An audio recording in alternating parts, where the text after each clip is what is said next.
lá, pessoal. O que eu quis dizer? Que a vida e a morte são os movimentos que se confundem. Na verdade, as pessoas tendem a separar vida e morte. E é assim que a gente faz diariamente. A gente acredita que a gente deve viver a vida, né, sem olhar para a morte, sem perceber. Todos os ensinamentos, eles são movidos dessa maneira. Mas a morte, ela é uma etapa da vida. É a única, exatamente única certeza que todos nós temos. Todos nós que estamos aqui chegamos por uma força que não nos perguntou se a gente queria estar aqui ou não, até que provem o contrário, né? Tem gente que acredita nisso, mas nesse mérito eu não vou entrar. Eu vou só tratar com você naquilo que se refere à psicologia, sobretudo a força do inconsciente, tá bom?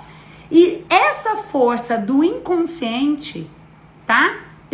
Por tudo que eu tenho estudado, a gente só entende que a gente chega aqui, e quando a gente chega aqui, já tem uma vida mais ou menos preparada pra gente. Nossos pais já têm um sonho, já têm objetivos, já têm planos. Então você chega numa família que você não escolheu, fica por um tempo que você não tem noção nenhuma de quanto tempo você vai permanecer, e quando você menos espera, você ou uma pessoa que você ama é retirada da vida sem que você tenha a mínima noção disso, né? Por exemplo, a Maísa, que está aqui presente, está passando por essa fase. O marido dela, com 40 anos de idade, se despediu de uma maneira que ninguém esperava, né? Ele recebeu um diagnóstico em dezembro de um problema cardíaco e se despediu da gente já 40 dias depois. Então, gente, a única certeza que a gente tem é que esse movimento ele vai acontecer. A gente não sabe quando, se com a gente ou se com as pessoas que nós amamos.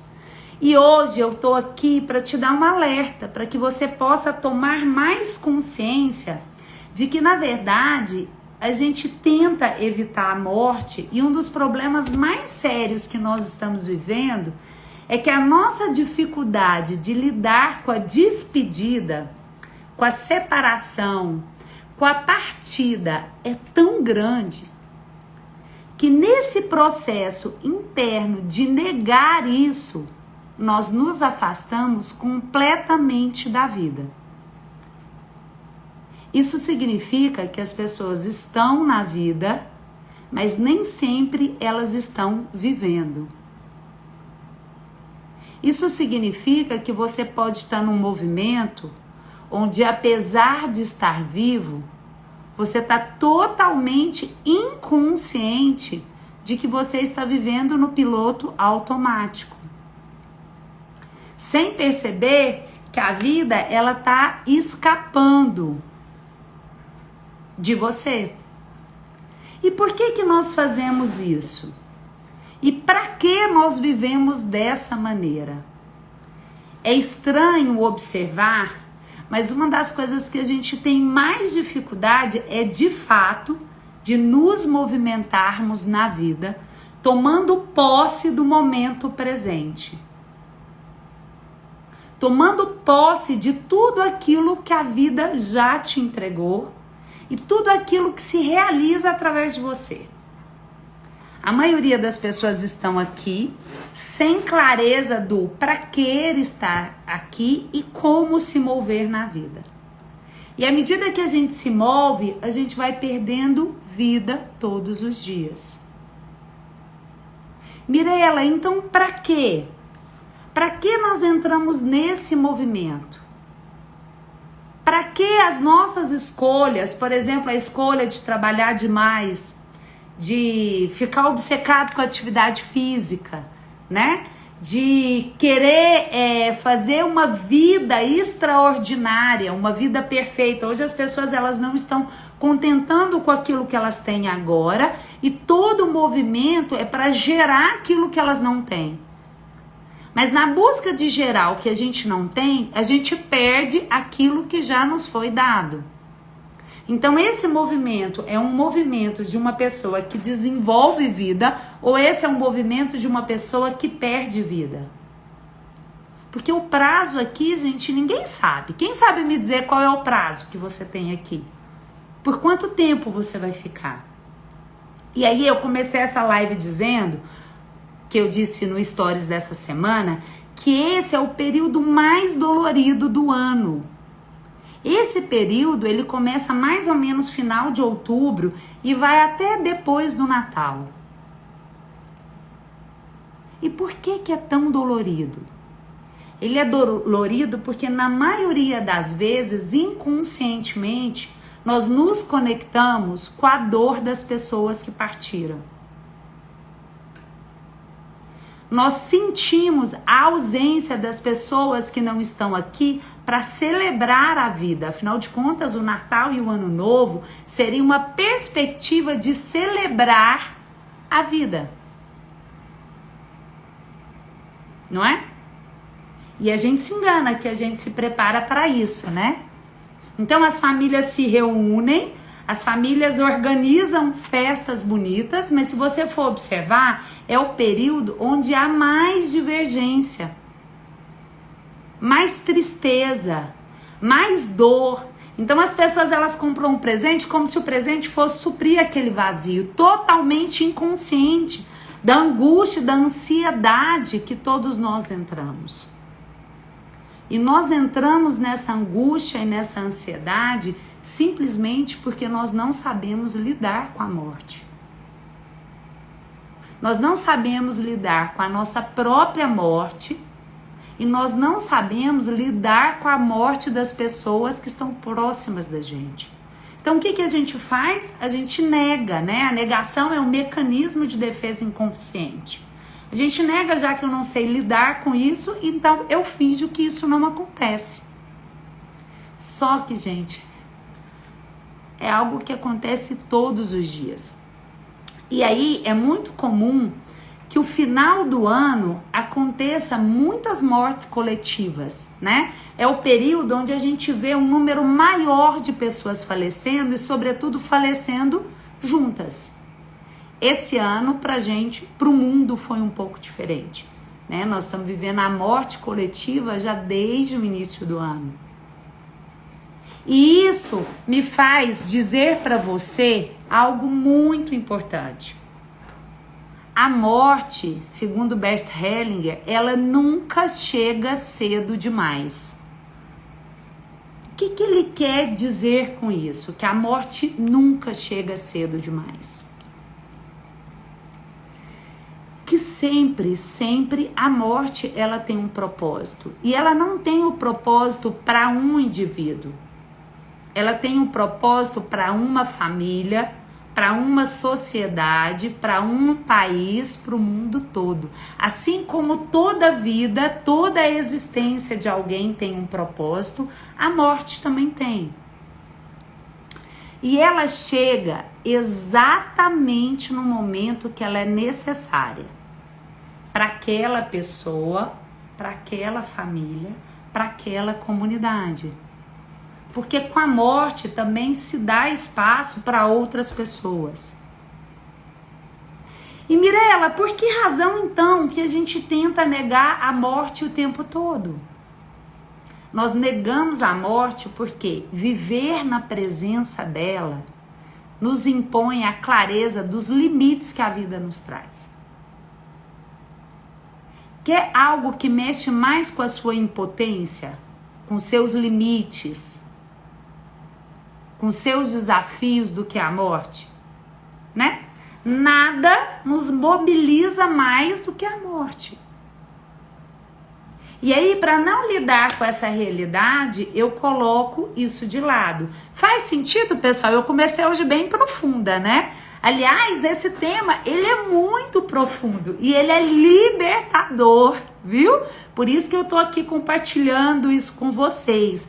Esse final de ano, nós vamos nos mover cada vez mais, de maneira mais intensa, para tomar posse da nossa vida, para aprender a viver o momento presente, né?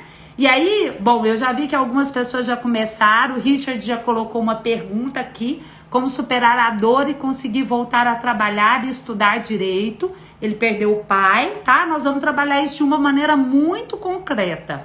Eu vou explicar isso para vocês de uma maneira muito concreta. E o nosso propósito nesse final de ano é justamente tomar consciência da força que nós temos na vida e dos recursos que estão disponíveis para você agora, no momento presente, para que você entre o ano tendo mais capacidade de operar a sua vida. Porque eu já venho falando com você há algum tempo. Aqui não se trata, as nossas dificuldades não se trata daquilo que a gente não tem. Trata-se da gente usar mal aquilo que a gente já tem. Por exemplo, todos nós já temos a informação de que vamos morrer. Todos nós já temos a informação de que a qualquer tempo alguém da nossa família vai partir. Quando a gente vive com essa consciência, quando a gente vive a vida na presença da morte, com a consciência de que a morte é uma etapa necessária para todos, então nós nos movimentamos de uma maneira mais consciente, de uma maneira mais hábil para viver os nossos relacionamentos. Isso nos faz,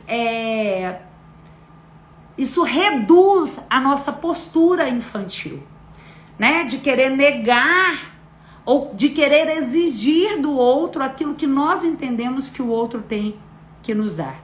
Entende? E aí nós vivemos os nossos relacionamentos de uma maneira muito diferente do que quando a gente nega isso. E aí a maioria das pessoas, elas negam isso e só lidam com isso quando a morte começa a esfregar essa realidade na cara delas. E aí, gente, a gente já não tem tanto recurso para lidar. Porque como todo processo tem que ser vivido no desenvolvimento um passo a passo. Tá bom? Então vamos verificar algumas questões. Eu vou passar mais algumas informações e vou esclarecendo as dúvidas. Então, quem tiver dúvida, por favor, já faça como a Ana Cavalcante, como o Richard, tá? Já coloca aí essas informações que eu vou esclarecer daqui a pouco. E vou trazer alguns casos também, né, do consultório. E aí, deixa eu te explicar uma coisa importante. Quando nós perdemos alguém importante nas nossas vidas, e alguém importante nas nossas vidas não são só aquelas pessoas que a gente sabe, que a gente lembra, mas também aquelas pessoas que pertencem à nossa família e a gente nem soube. Por exemplo, uma mulher, quando ela gesta, quando ela começa a gerar uma vida, mesmo que a mente dela não saiba, o corpo dela sente. E o corpo dela sente e se abre totalmente para receber esse bebê. Quando o corpo dessa mulher e o sentimento dela se abre para receber esse bebê, esse movimento de amor também acontece nos irmãos e também acontece no pai e nos avós. Percebe? Quando essa criança, ela dura por um curto espaço de tempo, por exemplo, às vezes 1 semana, 2 semanas no corpo da mãe, que nem a ultrassom conseguiu identificar, mesmo que não se saiba tecnicamente falando, tá? Com o exame, por exemplo, o corpo dessa mulher e o movimento de amor que move essa família sabe. Então, quando esse bebê parte, essa dor, ela é sentida por todos.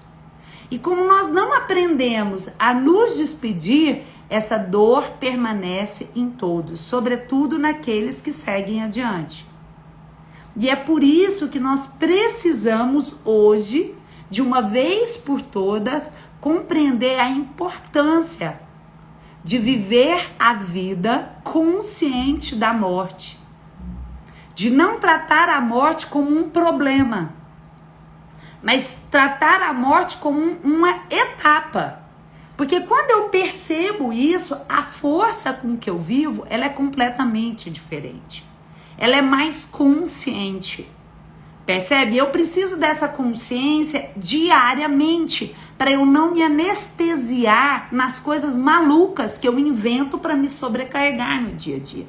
E por que as pessoas estão precisando se sobrecarregar no dia a dia, Mirella? Simplesmente porque nós evitamos lidar com a dor, sobretudo a dor da morte. Tá bom? Então, ao meu ver, qual é a questão mais séria que acontece na nossa sociedade hoje? As pessoas não têm consciência do efeito da morte e trata a pessoa que morreu como se ela tivesse acabado. Nós tratamos o morto como se ele tivesse terminado. Nós tratamos aquelas pessoas que já não estão mais na vida como se a existência delas não tivesse efeito nenhum sobre as nossas vidas. E esse é o maior equívoco que nós cometemos. Porque aquela pessoa que partiu e que na maioria das vezes nós não nos despedimos, a existência dela continua operando na sua vida e na vida de todos os familiares. Como nós não aprendemos a fazer esse movimento que o Richard está aí perguntando, né? Como é que ele vai fazer esse movimento em relação ao pai dele? O que a gente faz na maioria das vezes? A gente nega e se anestesia. Gente, e aí é muito comum que as pessoas, elas se apeguem à dor da morte, ao sofrimento da morte. Ou se apegam ao sofrimento da morte, ou negam a morte. É muito raro você ver alguém que quando alguém se despede, realmente olha para a pessoa morta. Isso é bem profundo. O que eu estou te dizendo aqui hoje? Nós não olhamos para os mortos. A prova disso, gente, olha o quanto isso é sério. Pensa o momento que nós estamos passando. Eu sei que é uma tentação grande sair dessa live, né? Porque é muito mais fácil fugir do que lidar, mas com essa realidade, mas é infinitamente mais perigoso. Então eu quero te convidar de novo a compartilhar, toca aí o dedo nesse aviãozinho aí, ó, quem não sabe, aí embaixo tem um símbolo de interrogação, do lado tem um aviãozinho, que tá no meio também onde tem 2 pessoas. Compartilha essa live com pelo menos 5 pessoas aí que precisa compreender isso, ok? Vamos ajudar as pessoas a compreender como é que elas vão encontrar a solução na família delas, tá bom? Então, gente, olha só, quando uma pessoa entra no processo de dor da despedida, na nossa cultura, na maioria das vezes, ela fica tão centrada na dor dela. 2 pontos, ou ela fica totalmente centrada na dor dela, sofrendo, ou ela entra num processo de trabalhar, sobrecarregar, adoecer, ela cria alguma coisa para ela ficar sobrecarregada. E não olhar para aquilo. Ela se apega à sobrecarga, ou ela se apega ao sofrimento, mas nós não olhamos para os mortos. A pessoa que partiu, ela é totalmente ignorada. Ela não é vista. Ela não é sentida, ela não é percebida enquanto uma existência que continua influenciando aquela família. E aí, sabe quais são os movimentos mais comuns quando isso acontece numa família? Porque o mesmo amor que adoece é o amor que cura. Como nós não sabemos lidar com a morte, nós nos distanciamos do morto porque nós só olhamos para a nossa dor. Nós nos apegamos à nossa dor. E isso tem um efeito inconsciente na família muito forte. E é muito comum que aí as pessoas entrem num movimento inconsciente, muitas vezes de partida. Então é mais ou menos assim, o pai morreu e a filha era muito apegada a esse pai. Aí, ao invés dela olhar para o pai e se despedir desse pai internamente, suportar o sofrimento, porque quando você sofre, quando você olha para a pessoa e deixa a pessoa partir, isso dói demais, mas você ganha força para permanecer. Só que a maioria das pessoas, elas não fazem isso. Elas entram num processo de sofrimento e de dor tão grande que elas passam a não enxergar essa existência. E quando elas fazem isso, elas começam a gerar morte naqueles que estão na vida. Então, Bert Hellinger diz que tem alguns movimentos que ele chama de pano de fundo. Por exemplo, que é muito comum quando uma pessoa morre e a outra quer seguir essa pessoa na morte. Né? Esses dias eu conversando com uma pessoa e a mãe dela faleceu há mais ou menos 1 ano e ela cuidava dessa mãe. E o processo da mãe, a irmã cuidava da mãe. E o processo de despedida da mãe foi muito dolorido. Então, uma das irmãs com 22 anos de idade, noiva, que era quem cuidava dessa mãe, morreu a semana passada. Esse é um movimento comum das pessoas que não se despedem, né? E aí Bert Hellinger fala que o movimento interno é: eu sigo você na morte. Inconscientemente, as pessoas começam a gerar dentro delas algo que retira ela da vida. Ou um acidente, ou uma doença, né? É muito comum, por exemplo, o câncer. E assim, essa pessoa, inconscientemente, quer acompanhar o morto. E por que razão a pessoa faz isso? Porque ela ama o morto? Não, ela ama, mas é um amor que está doente. É um amor adoecido.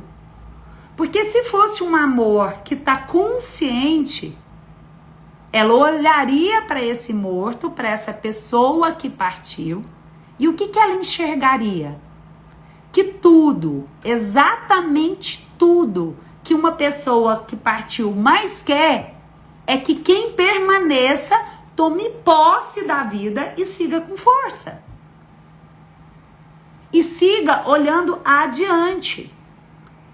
E aí a gente não percebe que quando a gente entra nesse movimento de despedir da vida, e ele é inconsciente, a gente começa a destruir tudo que a gente tem, a gente está gerando morte não só na nossa vida, na vida de muitas pessoas. Também é muito comum que as crianças queiram assumir isso pelos pais. E aí elas fazem um movimento de: pai, eu vou no seu lugar. Mãe, eu me mato por você. Então, muitos filhos que querem desistir da vida, que adoecem, que sofrem acidente, que tentam suicídio, eles estão fazendo isso com o propósito de assumir essa dor no lugar da mãe ou no lugar do pai. Gente, hoje eu tô muito profunda, né? Vocês podem acostumar, porque daqui pro final do ano a gente realmente vai alcançar a cura. Eu tô aqui para dar uma direção para você e para sua família. Eu prometi para mim que o Natal das pessoas que estão comigo esse ano vai ser muito diferente. Porque eu vim de uma família que sempre se moveu com muito amor, muito. E as festas na nossa família sempre foram celebradas com muita alegria. Mas nós tivemos períodos de natais terríveis, unidos, mas com muita dor. Sabe aquelas coisas assim, que às vezes descontrolava e todo mundo sofria muito? E felizmente os nossos últimos anos têm sido maravilhosos, maravilhosos. E eu tô aqui para garantir isso para você também. E tô te dando o caminho, tá? Eu tô aqui para ajudar você a lidar com tudo aquilo que você nega, ou tudo aquilo que você talvez não teve nem tempo para perceber a importância. E a morte é uma das coisas mais importantes da sua vida. A morte é uma das coisas mais importantes da sua vida. Se você não souber lidar com a morte, você não vai saber lidar com a vida. Se você não souber gerar vida em você, tomar posse da vida que está disponível para você, você não vai conseguir ajudar as pessoas que dependem de você a fazer isso. A Lena tá falando aqui, ó, nada mais duro que encarar o inevitável. Lena, não. Nada mais duro do que evitar o inevitável. Gente, é isso que é enlouquecedor. Você negar, você fugir, você tentar escapar daquilo que é inevitável. Se é inevitável, tá ali para ser considerado. Tá ali para ser respeitado. Quando a morte... Eu lembro assim, ó, no consultório, e eu desisti do consultório até... Desistir não, tá, gente? Eu parei com o consultório, um dos motivos também foi por isso. Eu fazia muito no consultório de ter que dar um choque de realidade no cliente. Então, às vezes eu percebia que o cliente estava totalmente ausente da realidade, tentando evitar o inevitável. E aí eu precisava dar um choque de realidade nele tão grande. E a maioria só acordava quando de fato a vida estava batendo. E eu acredito, Lene, você sabe disso, você já tem caminhado comigo há algum tempo, que a gente pode sim lidar com essa realidade e ser muito mais fácil do que negá-la. E você sabe o preço de negar essa realidade na sua vida. Bom, vamos lá. A Márcia, que bom você aqui. Ela tá falando aqui, ó, lembrar sobre a finitude da vida me faz não perder tempo. A Márcia passou por uma experiência bem dolorida há pouco tempo, né? Onde ela precisou mesmo olhar a morte de frente, né? E é tudo que a gente tenta negar, é olhar a morte de frente. Mas eu quero dizer para vocês que muitas pessoas, quando chegam nesse ponto, às vezes elas não ficam mais, às vezes elas vão. Ou às vezes elas veem as pessoas que elas amam indo no lugar delas. E esse é o nosso maior perigo. Então vamos lá para a pergunta do Richard. Perdi meu pai. Como superar a dor e conseguir voltar a trabalhar e estudar direito? Richard, a dor, ela faz parte do processo. E um dos problemas mais sérios que nós enfrentamos é tentar evitar essa dor. A dor, ela realmente precisa te atravessar. Você realmente precisa senti-la, entendeu? Mas não aquela dor de quem acha que a vida foi cruel com você. Mas aquela dor de quem agora precisa realmente olhar para esse pai, que na maioria das vezes nós não olhamos quando estava em vida. Na maioria das vezes nós nos relacionamos com o nosso pai ideal e não com o nosso pai real. Vou dizer de novo. Na maioria das vezes nós nos relacionamos com o nosso pai ideal e não com o nosso pai real. Aí o nosso pai real parte e aí a gente percebe que a gente perdeu muito tempo buscando o pai real, o pai ideal. Mas mesmo que esse pai tenha se despedido da vida, ele ainda continua em você. Você é o melhor dele.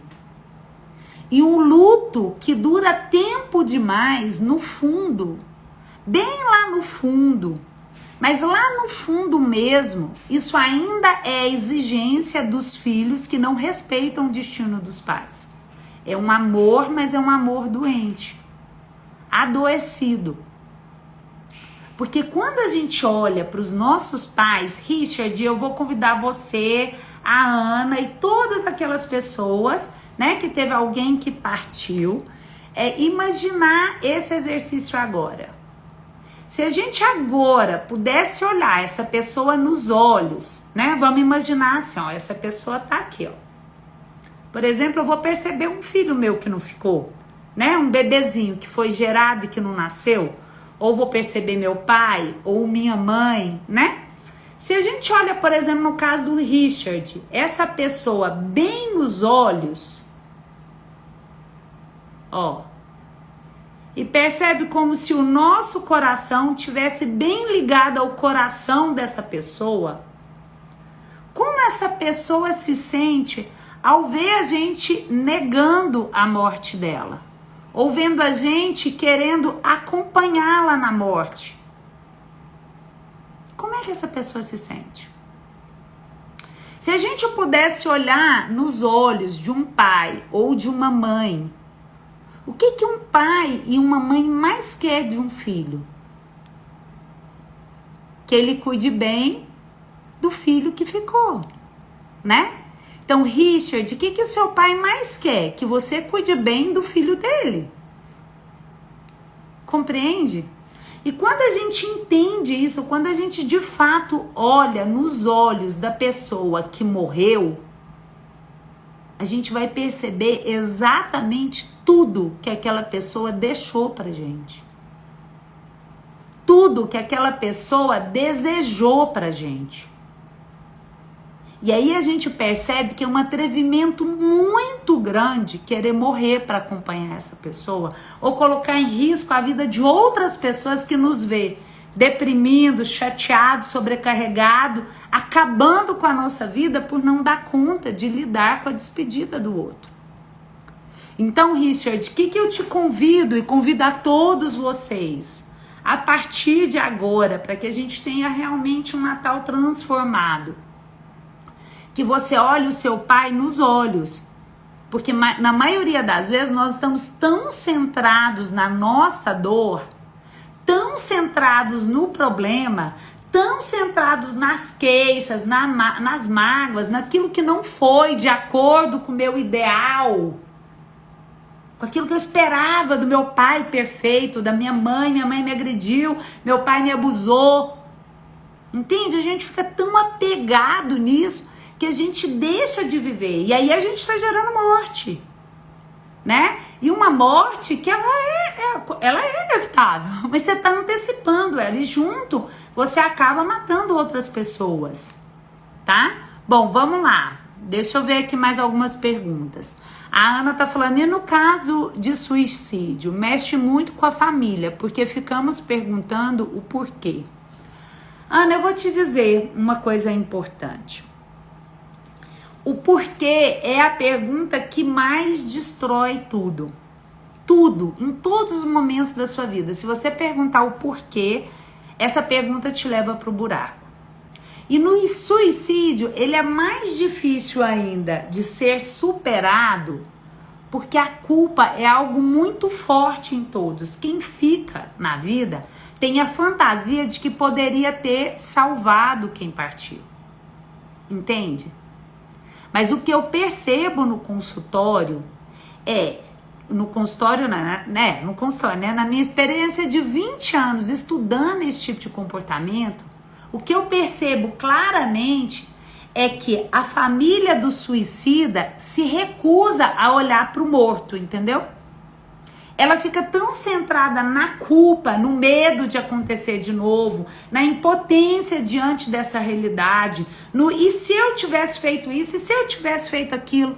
Porque se ela olhasse realmente nos olhos dessa pessoa que partiu, gente, se cada um de nós realmente tivermos a disposição de parar de olhar para o nosso umbigo, de ficar centrado na nossa dor e na nossa expectativa de que e na nossa exigência de que essa pessoa teria que ter ficado mais, de que não foi justo, etc e tal, e a gente olhar nos olhos da pessoa morta, a gente ia perceber que ninguém vai antes do momento dessa própria pessoa desejar partir.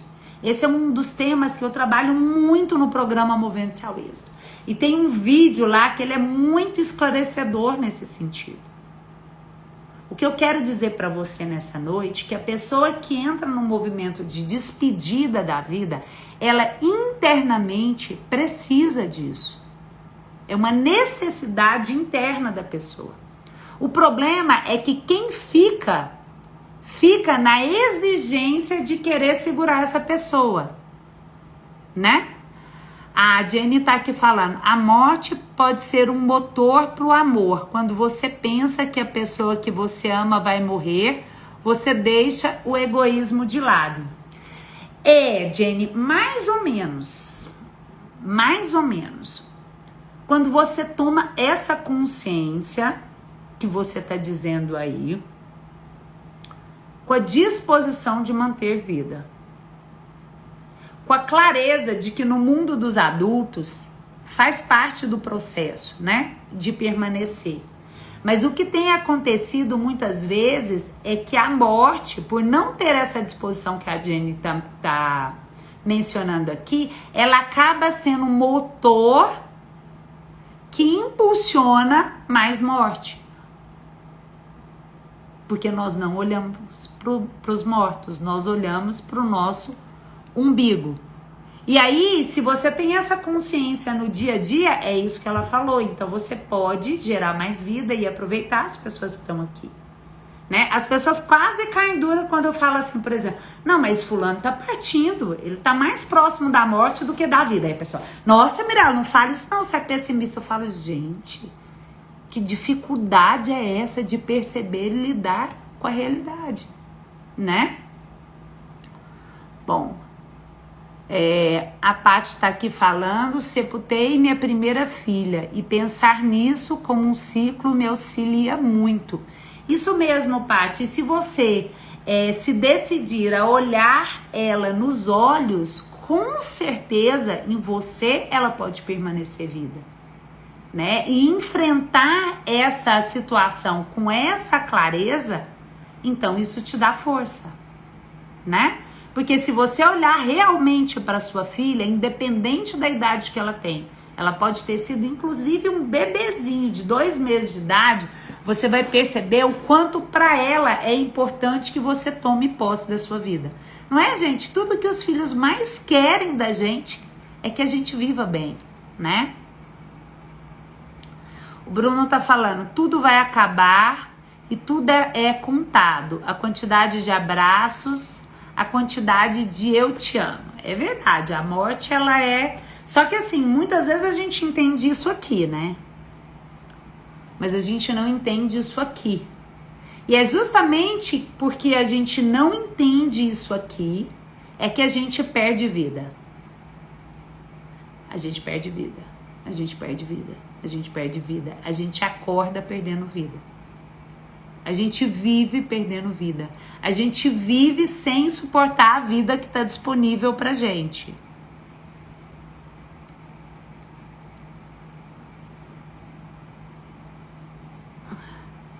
Ok, perdi meus pais no intervalo de 45 dias. Ambos infartaram. Mas esse luto me ensinou a viver cada dia mais leve e feliz. Pois a gente nunca sabe quando é o último dia, porém a saudade e a dor não passam. Maria, realmente, essa é uma dor que eu ainda não passei por ela, né? Tenho meus 2 pais aqui, né? Meu pai e minha mãe estão aqui, minha mãe inclusive frequentemente aqui na live comigo. E meu pai treinando para aprender para estar aqui com a gente, né?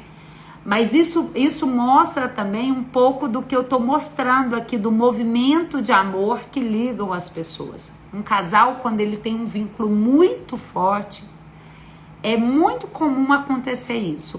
Um parte e o outro faz esse movimento inconsciente de eu sigo você na morte, né? Isso acontece com os pais, acontece com os filhos, como essa menina que eu contei com 22 anos, que estava cuidando da mãe. A mãe morreu há 1 ano atrás e ela sofreu um acidente há 2 semanas atrás e faleceu também, né? Mas o que importa para você, Maria, é perceber que se você olhar realmente para eles e não para sua dor, a única coisa que você deve a eles é cuidar bem de você, que é a filha, né? Que eles deixaram aqui. E eles ficaram o tempo que você precisava para tomar posse da sua vida. Você sabe uma das coisas que eu percebi no consultório uma vez? Isso me chamou muita atenção. E é justamente por essas percepções do consultório, tá, gente, que eu desenvolvi o programa Movendo-se ao Êxito. Porque no consultório eu percebi assim, ó, que muito mais do que ajudar as pessoas a colocarem ordem na vida delas, eu precisava cumprir essa tarefa que eu cumpro aqui com vocês todos os dias, tá? Ensinar as pessoas a viverem, a suportar a viver, a colocar a vida em ordem para tomar posse dessa vida. Então o consultório me mostrou isso assim muito fortemente. Eu ia até contar um exemplo aqui, e aí já vi outra pergunta, e já vou responder a pergunta, daqui a pouco eu volto. As fichas das pessoas não caem, vivem na ganância no mundo, na maldade. Como é terrível, infelizmente, a sociedade. Não estou dizendo de todos, mas a maioria só querem vem a nós.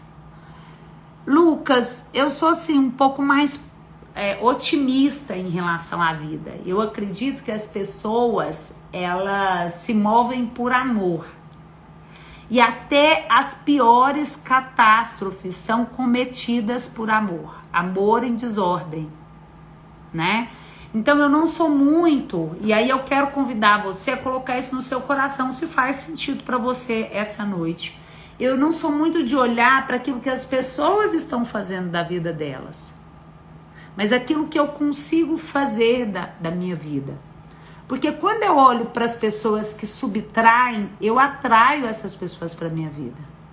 Quando eu olho para as pessoas que somam ou multiplicam, eu também atraio essas pessoas para a minha vida. E o tipo de pessoa que você está atraindo para a sua vida revela claramente se você está num movimento de vida ou num movimento de morte. Se as suas escolhas somam ou suas escolhas subtraem. Gente, em 1910, Freud já falava de pulsão de morte e pulsão de vida. Tudo é uma questão de escolha. Qual é a escolha que você faz? No seu dia a dia, você gera vida ou você gera morte? Seus pensamentos, eles te edificam ou eles te retiram força?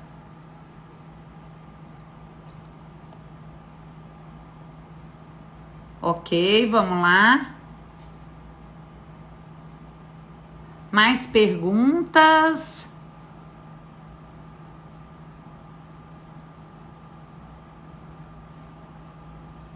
A Elaine tá falando, não tive luto, isso é bom?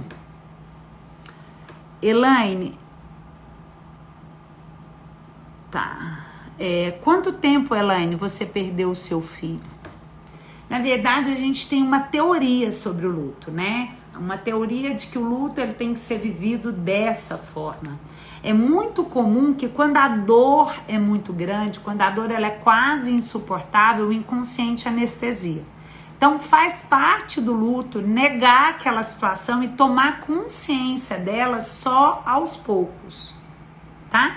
Tem pessoas que tomam consciência muito rápido, tem pessoas que levam um tempo maior. Então, eu não sou do tipo que falo isso é bom ou isso é ruim. Eu que te pergunto, né? Se você percebe que você não fez o luto, isso te dá força ou isso te retira força? Gente, aliás, é uma boa forma de vocês se moverem. Percebendo, isso me dá força ou isso me tira força? Não aqui, mas aqui. Então, Elaine, eu sugiro fortemente que você, no seu tempo, da forma adequada, no momento que você entender que você está disposta a fazer isso, você comece a olhar o seu filho nos olhos. Eu falo que a maior dor na vida, sem dúvida, que é o maior desafio para a psicologia, é ajudar uma mãe a superar a partida de um filho. É muito desafiante. E eu lembro bem de um caso, num atendimento, onde a filha tinha sido assassinada de uma maneira muito difícil. Eu acho que eu já até comentei esse caso aqui uma vez com vocês. E aí essa mãe, ela não conseguia se conformar, sobretudo com a maneira que a filha partiu, né? Porque foi uma maneira bem bruta. E aí quando eu comecei a trabalhar com ela os sentimentos, né? E pedi que ela então, a partir daquele dia, exercitasse olhar a filha nos olhos, ela chegou um dia para mim e disse assim: Mirela, quando eu me dispus a fazer isso, eu comecei a perceber que já tinha 3 meses que a minha filha já estava se despedindo. E que, na verdade, ela passou uma vida inteira cansada de estar aqui. Ela sempre olhava a vida de uma maneira muito pesada, muito negativa. Ela estava sempre tornando todos os momentos positivos difíceis. Então, eu pude perceber nitidamente, quando eu olhei a minha filha nos olhos, é que o desejo mais profundo do coração dela era de partir. E agora eu posso ficar em paz. E é isso que eu quero convidar você, Elaine, no seu tempo, Richard, no seu tempo. Só que eu devo lembrar que esse tempo não deve se estender muito, porque enquanto você não faz isso, você está perdendo vida. E se você está perdendo vida, você está tirando também vida daquelas pessoas que se movem junto com você, tá? No seu tempo, começar a olhar verdadeiramente essas pessoas nos olhos. Eu tenho certeza absoluta que quando a gente olha aquela pessoa que a gente ama e que já não está mais aqui, inclusive os nossos filhos, bebês, que ficaram só 2 semanas na nossa barriga, se a gente consegue sentir a presença dessas pessoas em amor, a gente vai perceber claramente, nitidamente, como essas pessoas desejam e torcem para que a gente aproveite a vida, né? A Carla tá dando uma contribuição importante. É isso que acontece com um casal que perdem filhos. Ao invés de se apoiar, eles se afastam. Exatamente, eles se afastam por que razão? Para não olhar, para não lidar com a dor. Gente, mas para que a gente possa realmente se despedir, sofrer faz parte do processo. E aí o casal, ele quer evitar, no aborto o casal quer evitar isso. Os dois negam. E quando eles negam, eles precisam se afastar, porque um é a lembrança do outro. Por isso que é muito difícil um casal que sofre um aborto junto permanecer casado. A Elaine estava dizendo aqui que ela quer achar um gatilho para continuar. E eu vou te dar essa dica, né?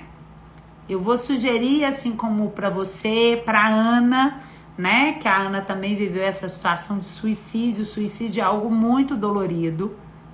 Que ao invés de vocês focarem no sentimento, na dor de vocês, para tentar segurá-la, para se impor uma disposição que ainda não existe, só perceba a dor, os sentimentos e imagine essa pessoa que você ama aqui na sua frente. Ouça o que ela te falaria, veja o que ela te mostraria e sinta o que ela sentiria. Gente, quando nós nos movemos em amor em relação às pessoas, a gente sabe exatamente tudo da vida delas. Não importa se elas estão aqui ou se elas partiram, a gente pode saber exatamente. E aqui eu falo isso em amor, tá, gente? Não em espírito. Eu respeito a religião, a opinião, tudo das pessoas que acreditam dessa relação com o espírito. Eu não estou dizendo isso, tá? Eu não desrespeito, mas não é isso que eu estou ensinando, tá? Eu estou ensinando a força psicológica desse amor que movimenta uma família, a força inconsciente, tá?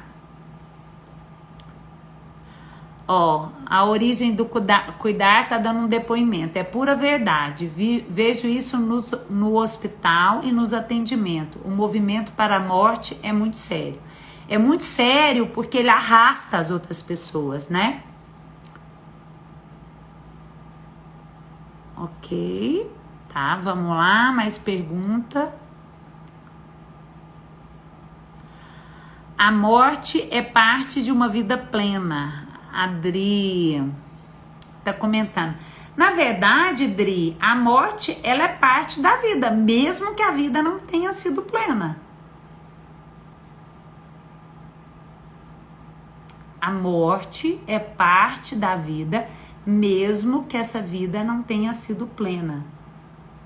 Eu acredito fortemente que a morte, ela pode ser, sim, um encontro em plenitude. Né? Não sei se foi mais ou menos isso que você disse, né? Eu acredito que a plenitude, ela só é alcançada quando você cumpre a sua missão e descansa na morte, né? A morte em si e a vida, ela tem um potencial de plenitude. Agora, como a pessoa vai alcançar isso, aí depende da disposição dela de perceber a realidade como a realidade é. A Michelle tá dando um depoimento aqui, né? Lindo, a Michelle é viúva, né, Michelle? Aluna também do Movendo-se ao Êxito, do MAI. Seguir a vida é o que traz paz a quem foi e para quem fica.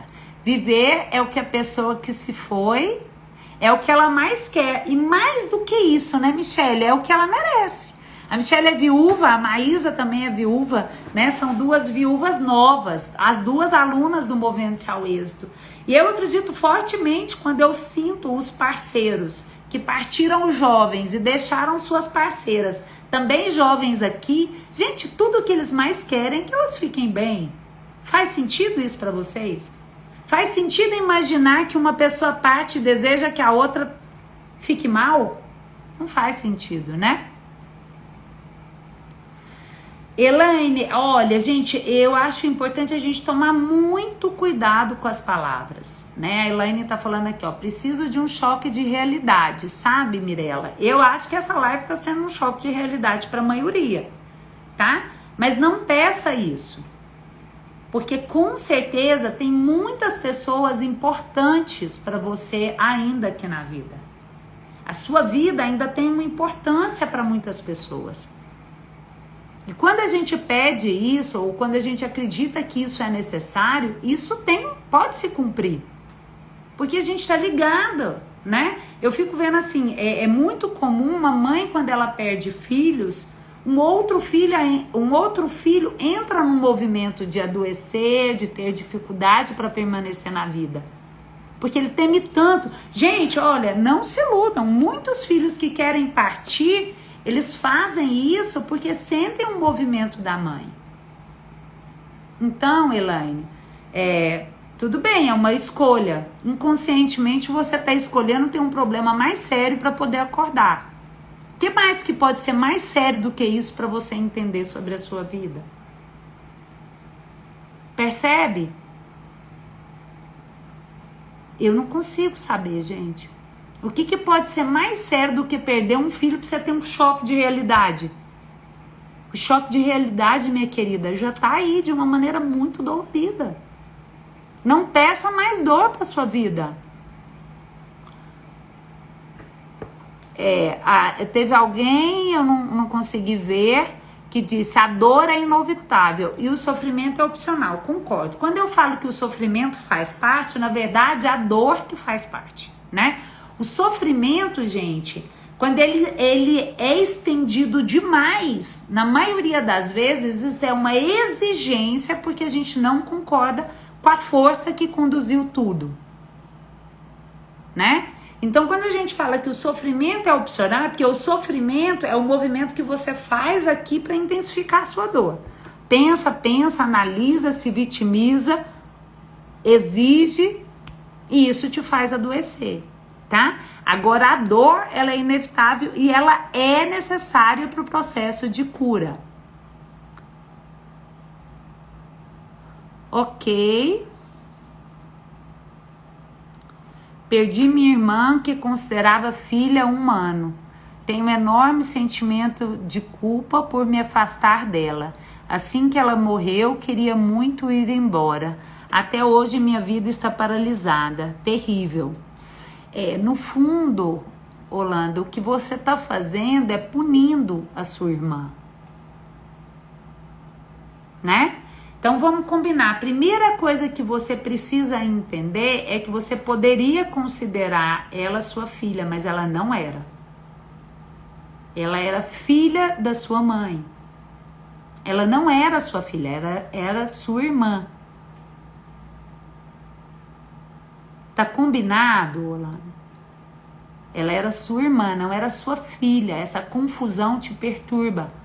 Te perturba porque você só pode se fortalecer para passar por isso em paz na relação com a sua mãe. Quando você acha que você era mãe da sua irmã, no fundo você acusa a sua mãe de ter feito uma tarefa mal feita. E quando a gente acusa a mãe, inconscientemente falando, tá? De não ter realizado uma boa tarefa, a gente também acusa a vida. E aí, é claro que é muito difícil permanecer. Só que você não está percebendo. Dessa forma, você está punindo a sua irmã por ela não ter ficado. E, consequentemente, punindo a sua mãe também. Tá?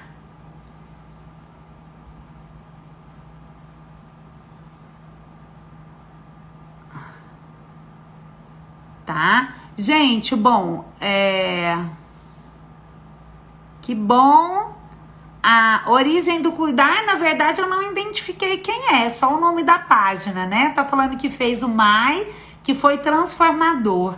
O melhor investimento que alguém pode fazer. É isso mesmo, né, gente? O MAI, ele tá aqui para te ensinar. Se você quer aprender um pouco mais comigo, todos os dias tem conteúdo gratuito. No Instagram, no Telegram e cada dia mais, né? Nós estamos aí com uma equipe maravilhosa que está fazendo de tudo para trazer mais informações para vocês. Nós vamos ter mais eventos ainda esse ano, mas se você quer o passo a passo, aprender esse processo que eu ensino aqui, o MAI é a forma que você tem de seguir comigo, tá bom? Então, gente,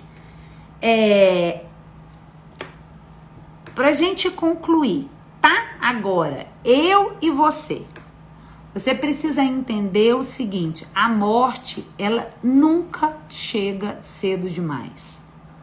Para ninguém. Nem para aqueles que você ama, nem para você.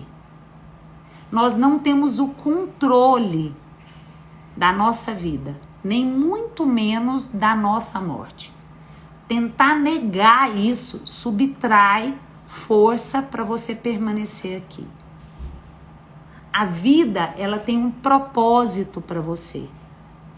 Quando você chegou até aqui e não escolheu essa família, não definiu essa família para você, você nem sabia que família você chegaria ou que vida você viveria, estava tudo pronto. Compreende?